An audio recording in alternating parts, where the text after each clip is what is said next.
Sacramento's customers of PG. One provision in the proposal, which is using SB 901 as a vehicle to navigate the legislative maze, could allow PG.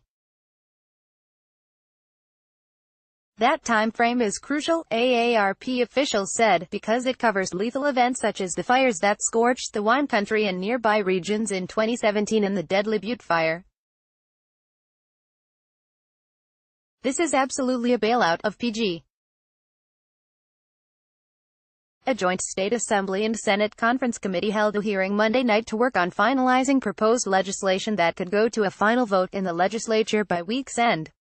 Among the key elements that the panel's lawmakers hope to cobble together: protection for past and future fire victims, upgrades to electricity grid safety, establishing past and future wildfire-related financial responsibilities for PG. This is still a work in progress, said State Assemblyman Chris Holden, co-chair of the Wildfire Preparedness and Response Legislative Conference Committee, at the outset of the hearing. I believe we are moving in the right direction. Holden is a Democrat whose district includes parts of Los Angeles County.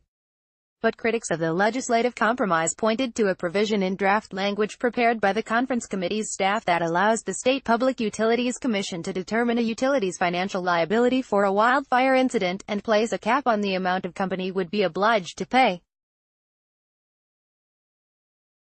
Potentially, that could leave utility customers with wildfire burdens that were caused by the power company. When allocating costs, the PUC shall consider the utility's financial status and determine the maximum amount the utility can pay without harming ratepayers or materially impacting its ability to provide adequate and safe service, stated a portion of the draft language the committee is considering.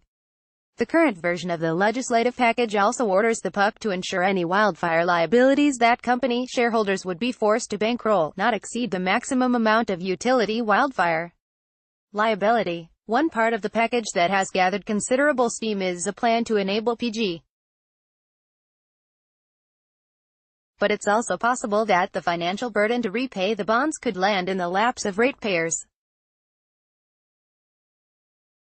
I'm concerned that ratepayers are going to see significant increases in bills no matter what we do, said State Sen.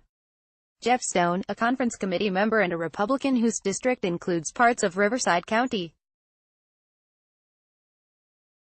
The bond proposal could force PG. We need some sort of test to ensure that shareholders pay first, said conference committee member Assemblyman Jim Wood, a Democrat whose district includes parts of Sonoma County and the North Coast. We have to protect people who can't afford any rate increase. State fire investigators determined that PG. Of the 16 fire incidents, state investigators have alleged that the company violated laws requiring proper maintenance of their facilities in 11 of them. The October 2017 infernos scorched the North Bay wine country and nearby regions, killed 44 people and destroyed at least 8,900 structures. PG. In 2015, state regulators imposed a $1.6 billion penalty on PG.